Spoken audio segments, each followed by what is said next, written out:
What is up, everybody? Welcome back to another edition of the Sheehan Show with me, Sean Sheehan, here on Sherdog.com. Thank you very much for joining me. Today we're going to look ahead to the weekend and pick out our top 5 bets for the fights this weekend. So 2 major cards this weekend. We have the UFC over in Edmonton, and we have a Cage Warriors card as well. I have a preview out for that Cage Warriors card. The lads have a preview out. Sheehan Duffy like every week for the UFC. So check the 2 of them out and check this betting show out as well. Very, very interesting Cage Warriors card. I picked 1 bet for that, so that'll be the first bet, and then the rest of the bets from the UFC. And that's why the show may be out a little bit later this week, as I was waiting for those odds to come out. But I'll tell you what, I'm glad I did wait for those odds, because honestly, I probably could have picked 3 or 4 different bets from Cage Warriors. And forget about the 5 bets for a second. I'll give you some of those other bets. We will run through them, and I'll tell you what I think will be a few good picks for the weekend. Before we get to next weekend, though, let's look back at last weekend, and I would say it was poor to middling. I would say a mixed kind of weekend for the Sheehan Show betting show. And maybe we should just call it the Sheehan betting show. Maybe that would be better. Anyway, we hit the parlay, so that was good. Plus 218, Topuria, Chimaev, Murphy, and Nchukwu. And then of our 5 bets, we had 4 winners in the fighters, but the all, trying to get a bit extra money out of it didn't work for us. So the first up moneyline bet that didn't hit, Petrosian. It was a relatively close fight, but I think Sharabullet stepped to another level, to be honest. I think a lot of people had reservations about him, including myself, coming into it, but I think he, after the first round, he looked very, very good, and he got a great win there. So the one that did hit, we got Murphy by decision at -127. Again, that was, I think when he came back into the fight, that bet looked safe enough, to be honest, but he didn't maybe perform as well as he would before that. But still, good bet there. Topuria to win by decision. I'll be honest, the later I got in the week, the more I was getting cold on that bet. On the night, what went through my head was the knockout, and unfortunately it's a bit late then, so that one didn't hit. Ankalaev to get the knockout. My reason behind that, as we spoke about last week, was I thought he would have to, put on more of a performance to definitely secure himself a title shot. Now, whether that's the case or not, he definitely, he didn't do that. Now, it was a good performance by Rakic as well. He won the first round, in my opinion, as well, so that was tough. And then we had Chimaev to win by decision, which obviously didn't happen, but that was the Flier, so we won't complain too much about that. So, yeah, not the greatest of weeks, but look, we hit a plus 218 parlay, and we hit a -127 bet as well, so not too bad. Overall, we're laying 83 of 160, so 83 wins. What is it, 76 that didn't hit. So that's not, I've been looking at some people like NFL bettors and things like that, and a lot of them have a lot worse records than that, to be honest. So I'm relatively happy enough with that 80. Like, how many weeks have we been doing this now? Like, so we're 8 weeks from the end of the year, 42-ish, 44-ish weeks, and have 83 winners. That's, 2-ish winners a week, a little bit less. That's not bad. And then they're throwing the 3 Flyers. There's 3 Flyers. Well, the old Flyers, the old Flyers not going great anyway. But we'll try again. We will try again for the Flyers. Anyway, let's get to next week's bets. So just reiterate as well, 83 of 160. So we've had 160 bets. 83 of them have won, and 3 on 38 on the Flyers, unfortunately. Right.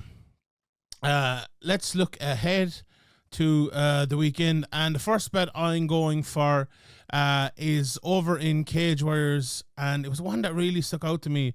It's Konstantinos Ntelis, whose name I absolutely ruined, but I've watched a few of his fights and stuff. He's fighting Simone Patrizi, and he's plus 120 to win that fight. Now, I'm very, very eager to see this fight, because do you know what we have here in this fight? We have 2 relatively green guys who are a few fights into their career and are on the verge of kind of I suppose moving to that next level.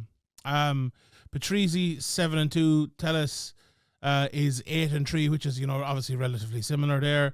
Patrizi has been in there with some good guys. He fought Dimitri Grillian a couple of times, who's been thereabouts towards the top of the division for a while. And the one thing I would say about him, and I if you listen to my preview, you'll hear it there as well.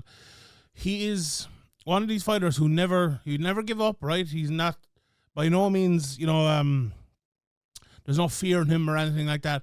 But when he's put in certain situations, I think panic is the wrong word, but he doesn't react in the way you would want him to react, right? And that, when you come to this stage of your career, when you're 9-10 fights deep in your career, that will either have to change right now, or things are not going to go, your way. You're not going to get to a stage where you're, 11, 12, 13, 14, and 3 or whatever it might be. And I think that's where he is right now. Like, he's a good boxer, not the best takedown defense in the world, but, very, very good athlete, but, he can grow into a good fighter, as I said in the preview. But Ntelis is the other side of it. And I think he's, similar in terms of he can grow into a good fighter. 8-3, lost to Jan Keehagen's last time out in his Cage Warriors debut, but he has some good opponents before that as well. I know he fought John Mitchell. He ended up losing that fight, but it was a decision. And I think he's due to win one of those bigger fights in his career, because he throws some big knees and kicks to the body, very good leg kicks, good head movement, nice combos. Has a takedown in him as well, which I think could help him in this fight if he goes out and does it. He's a very well-rounded guy, and I just reckon if he can put a few shots together, put Patrizi backwards, that price could be looking very good. Now, when I watched both of them, and I watched a good few of them for the preview, and my pick was in Ntelis, and the only thing that's stopping me and making me think, it's not the ability, it's not the matchup or anything like that. I think he'll win that, but Patrizi this is on in Rome, and he's from Rome, and he'll be the hometown guy. Ntelis is from Greece, towards the top of the card, obviously, and he has fought in some of those big cards before. He's used to fighting in Cage Warriors. He's fought 3 or 4 fights, I think, now in Cage Warriors already, and he seems to be becoming a bit of a fan favorite. So that's the only thing, but I just think Ntelis is a very, very good fighter, and when I saw that price, like, if I was putting the price together, it would probably be the other way around. Maybe I would probably have him at the -150 and Patrizi at +120. So for that reason, love the price, +120. Konstantinos Ntelis and Ntelis. I hope I didn't butcher that. I probably did. Right, we'll talk about the rest of the Cage Warriors bets after I've gone through the top 5, and we'll look at some of the other UFC bets there as well. Bet number 2 I'm going for here. I'll be honest, right? I picked out my 5 bets yesterday, and I picked them out from the UFC, and I said, you know what, I'll wait for Cage Warriors now. Picked out one from Cage Warriors, and I changed another one, and then I had to get rid of one as well, right? So I did a lot of chopping and changing in my bets this week. That could be good, or that could be bad. So I suppose we'll see next week. But one guy, one bet could have been on the chopping block. It's not the biggest price in the world, and it's not a price maybe that stands out, but I just have a feeling this guy is going to win, and that is Aiemann Zahabi. And he's fighting Pedro Munoz, and I just have a feeling that Aiemann is going to get it done here, and the price on that one, let me just tell you, is -105. So not a terrible price by any means, but when I was looking at the betting there, now I thought it would be close, but I thought maybe because Pedro has maybe the name, that it might sway for him. Now, on some places, Pedro is -120 and he's a big favorite. On other places, he's +110 and he's the underdog. So that's how people look at this fight. I was very impressed by Aiemann Zahabi beating Javid Basharat. I know how good Javid Basharat is. And when Aiemann did in that fight, a well-rounded display. Obviously the wrestling is always going to be a big battle in that, and he did a great job of winning. He's also won 4 in a row now after losing those couple in a row back in 2017, 2019. he seems to have come on and off a lot. You know, during the pandemic, I'd say he put in a big effort. He came back into it. He didn't fight between 19 and 21. Came back then. I think there was a few niggling injuries there as well. But he came back and he's looked very, very strong since. And for Pedro Munoz, you know, he just turned 38. A good record, 20-9, but he's lost his last two. You know, lost to Kyler Phillips and lost to Cheeto Vera.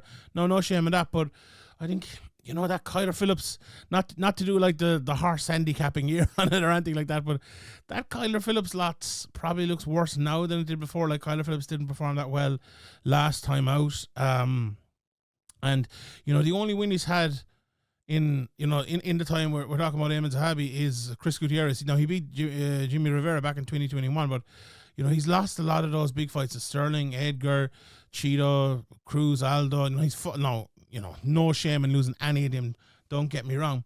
But I just feel like maybe Munoz is on the last couple of fights of his career. And, you know, even though Aiemann Zahabi's been around for a good long time, and he's 36 years of age, so sometimes we forget that, it does feel like he's having maybe a bit of an Indian summer in his career, and that this is kind of the time for him to, you know, if he puts 5 or 6 together, maybe get a ranking and get into a bigger fight in that division. Although, you know, you fight Pedro Munoz and you win that, you know, you're probably not too far away from it right in. So, actually, let me check the rankings now in case Aiemann Zahabi's ranked. I feel like I saw him the other day and he might have been. Is he ranked, Aiemann Zahabi?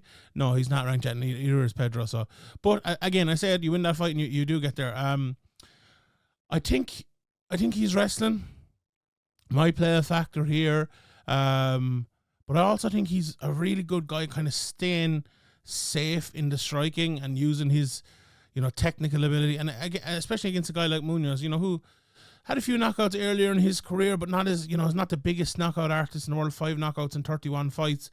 You know, this one is likely as well, I think, going to a decision. I was definitely looking at that. We'll just have a look quickly at the odds of that.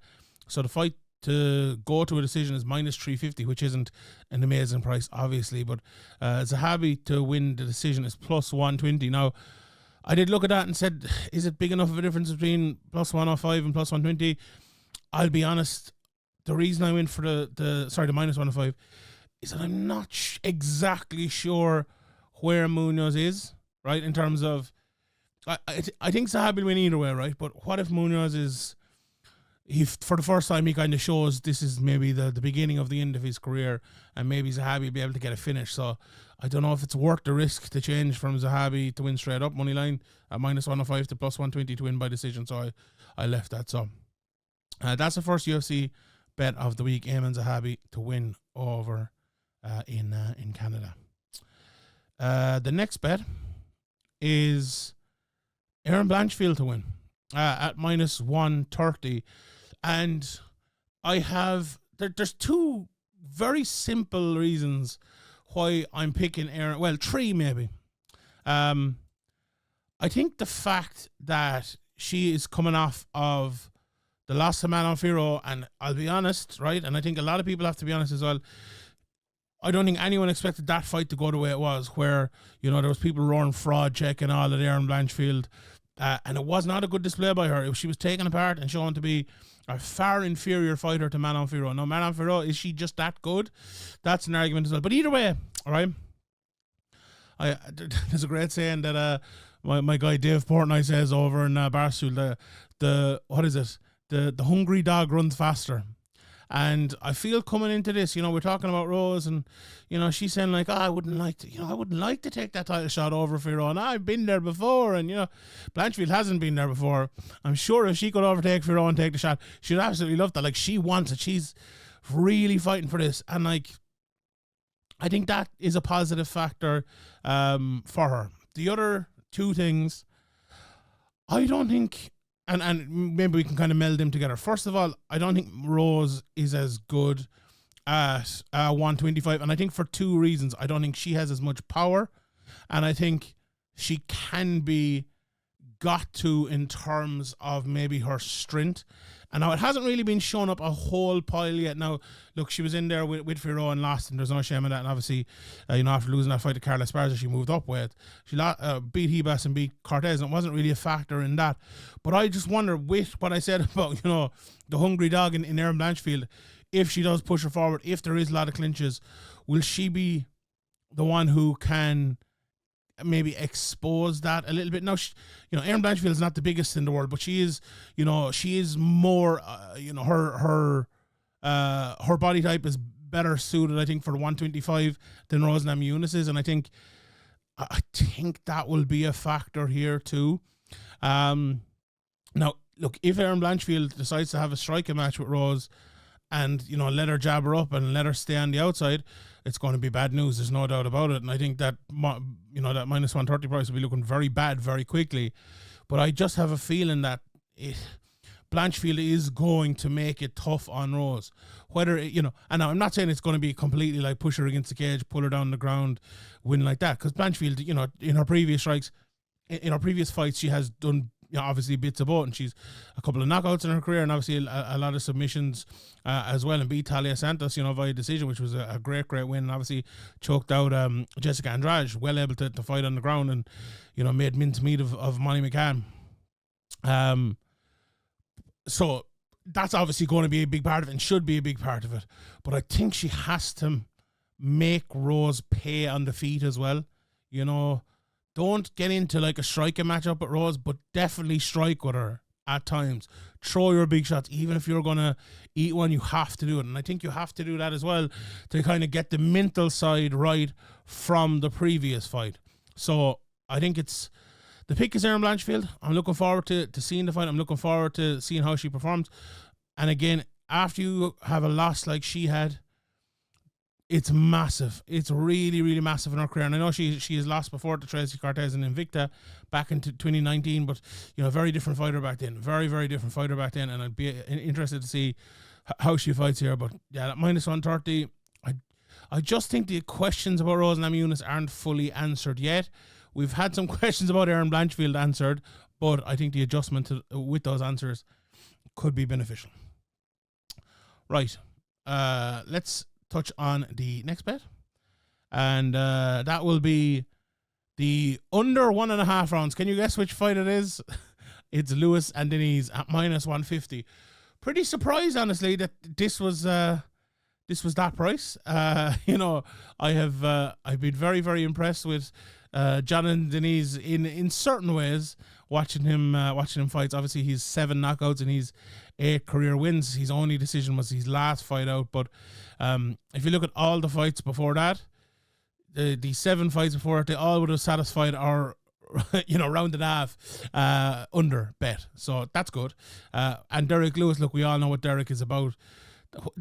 He does have the most knockouts in UFC history, doesn't he? He's 23 knockouts in his career. He's been knocked out 7 times himself as well. Now, last couple of fights went a little bit longer, but yeah, he's had a lot of first round finishes, being finished himself in the first round many times as well. And do I really need to analyze why I think this fight will be over in under a round and a half?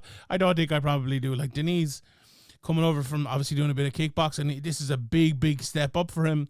Carl Williams was a tougher matchup, I thought, than it looked in person. I think Carl didn't fight his best fight. I think he should have tried to wrestle him an awful lot more, and he kind of stayed well away from him. Now, I don't think Derrick will wrestle him either, and I do think Derrick will stay well away from him, but only for a while. Like, Derrick is going to come in and he is going to land and throw those big shots, and he'll either land them and get the knockout or get caught by Diniz and knocked out himself.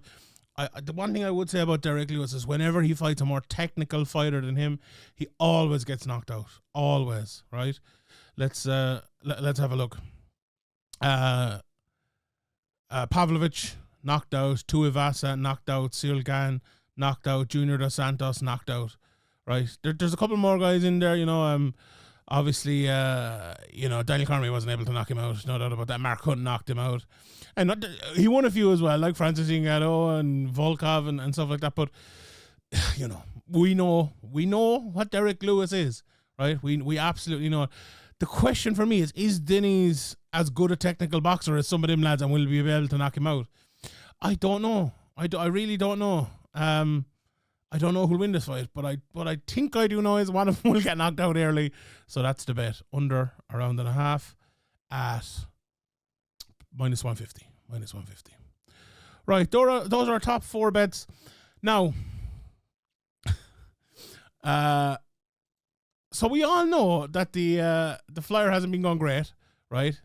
So I decided to let's have a pop at one, and if we're going for a Flier, it's probably going to lose anyway. We might as well go for a crazy one. And this was one of the fights I was looking at, and I was going to I was going to bypass, but I'm going.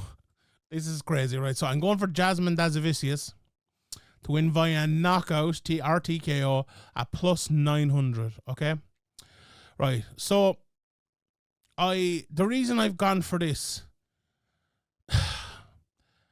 is her performance against Fatima Klein the last time out was absolutely fantastic.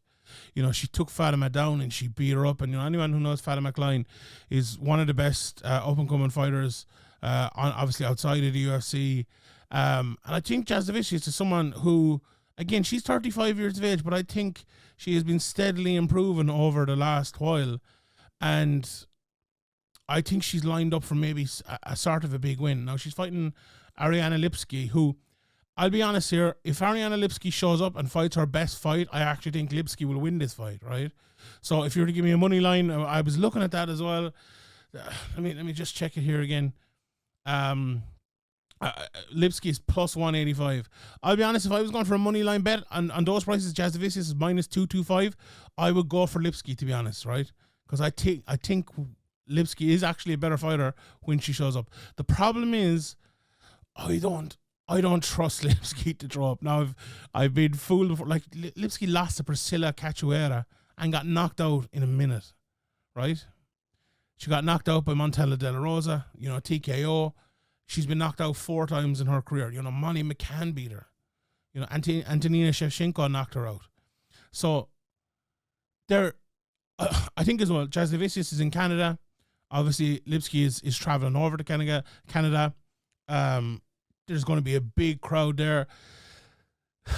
Very anti-Lipski. And will that play into it as well? Will that kind of force her to have a bad day? I have a feeling it will, right? And I think she's not the best on the ground. I think it has improved over the years, and she's even got some submissions and stuff herself. But I could see Jasudavicius getting a big takedown, throwing some big elbows, and Lipski getting put out of there in the first couple of rounds. Now, look, again, is it the most definite bet? No. Do I, you know, as I said, do I think the other person could win? Yes. Will this probably go to decision? Yes. But this is a Flyer. It's +900. And if those couple of things happen that I think might happen, we could be looking at a nice +900 winner. So there you go. Do not bet on that. Don't do it. Don't do it. Do not bet on it. Right. Let's look at some of the other prices, because there is some fun ones. Right, let's look at Cage Warriors first. Very, very interesting prices here. So Kadin Diaz versus Dian Aliu. That's the first one we're going to look at. Diaz -135, Aliu +105. I think I'm going for the underdog there again. I like Diaz, but I don't know does he have enough experience yet. And Aliu has that experience. He's been around for a very, very long time. Probably lean on Aliu there, +105. Ali Salatani as well. He's +170 there against Giacomo Michaelis. In a very, very interesting fight. You know, Michaelis is a southpaw. You know, he fights a lot on the ground. He's a very, very patient type of guy. Reminds me a little bit of Chael Sonnen. I said that in the preview show. Whereas Salatani, you know, he's very aggressive. Throws a lot of shots, a lot of leg kicks. You know, and a BJJ black belt as well, so very good on the ground. He actually took down Stefano Paterno when they fought. His wrestling is not bad at all. So, you know, I'd probably, based on the price, I think I'd just about favour Michaelis, but based on the price, +170, I think the betting one is Sanatali. The other price I really like, and it's not the biggest price in the world, but -250 for Conor McCarthy. Like, I think, like Conor McCarthy, if you didn't listen to the show, he is the next guy, you know, the next Paul Hughes or McGregor or Ian Gary or whatever. Now, very, very early in his career, look, if he was to have a loss or anything like that, I think he'll come back. But this guy looks legit. And if this fight happened after what's going to happen on the weekend, I think he wouldn't get near minus 250. So I think that's a good price there. The Simon price then, he's minus 170 coming into this fight. Solomon's only 4 fights into his career, and he's fighting Walter Cogliandro, who's like, I don't know, 25 fights or something in his career, and Solomon's a big favourite there. I am leaning Solomon to win, but I would be maybe happier with like minus 110 than minus 170. I'm not going to give you Cogliandro at plus 140 because if it was a little bit more maybe, but I was surprised, to be honest, to see that. I thought Solomon might be a small favourite or maybe even the underdog. So interesting to see there. Paterno minus 415. That's actually probably a good price if you're throwing in a parlay or something like that. I like him there. The one bet I definitely wouldn't be going for is Giordano against Hudson.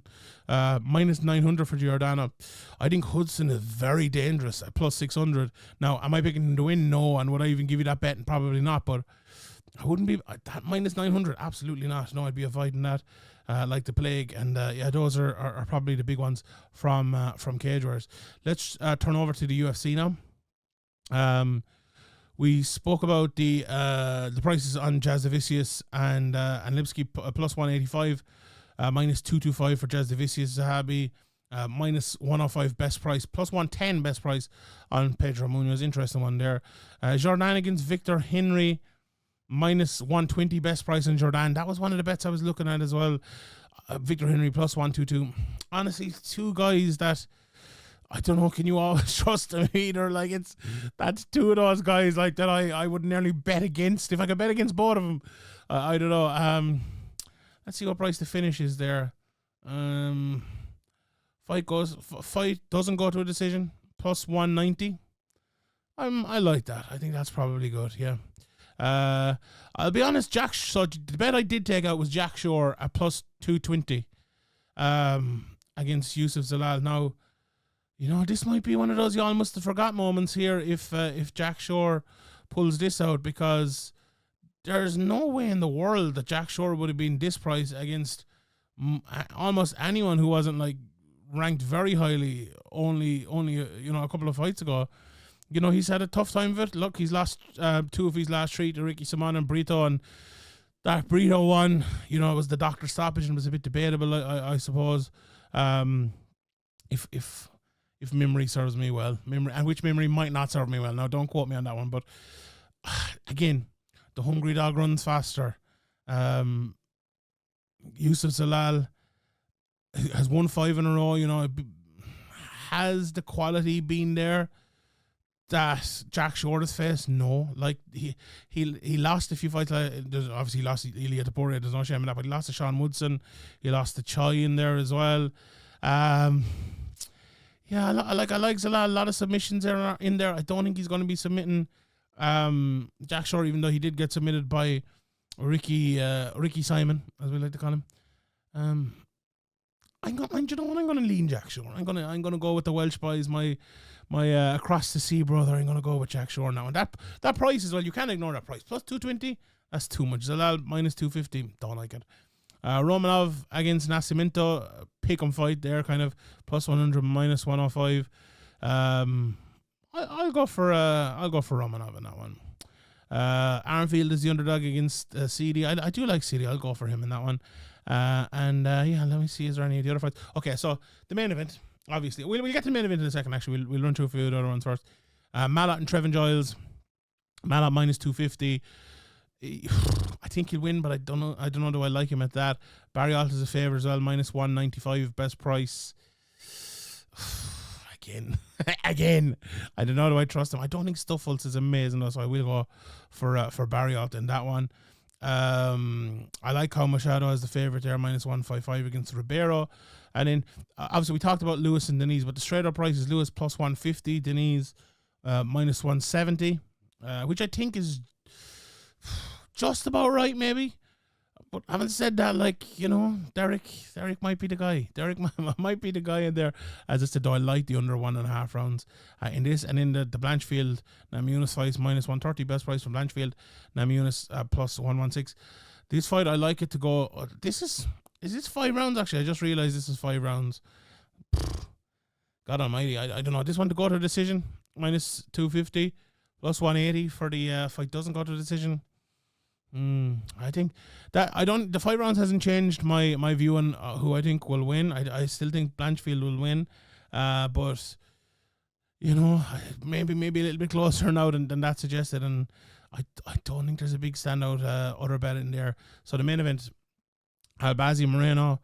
Albazi was another guy, you know, that price, he would have been the pick here, plus 145, and I think he still is the pick at plus 145. I'm just not sure where Moreno is at now in his career. He's had some very good performances and some very poor performances over the last while. You know, the Rival fight, no, I wouldn't say it's a poor performance now, that's a bit unfair, but you know, Rival looked so good in that fight and Moreno really had no answer.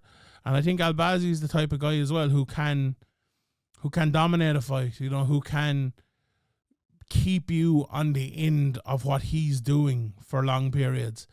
And if Moreno did that in his last fight, could he do it again in this fight? I have a feeling. The one thing I would say in this fight is, well, I think Albazi's a very good wrestler and he's very strong too. We've seen Moreno in a lot of those Figueiredo fights have you know, success in like the wrestling or the grappling, and you know, not getting submitted but getting on top as well and things like that. And look, we know a lot about his striking and his pressure game and all of that, but I wonder if Albazi is the guy who maybe, you know, you can't win a flyweight fight without a well-rounded game, I think, in this day and age.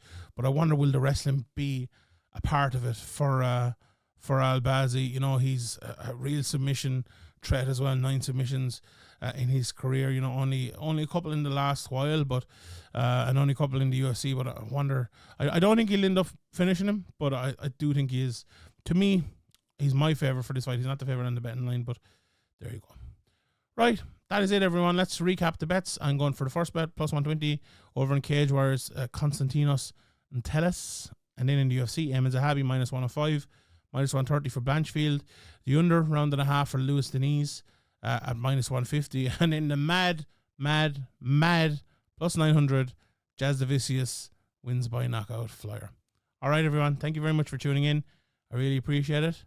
See you all next time.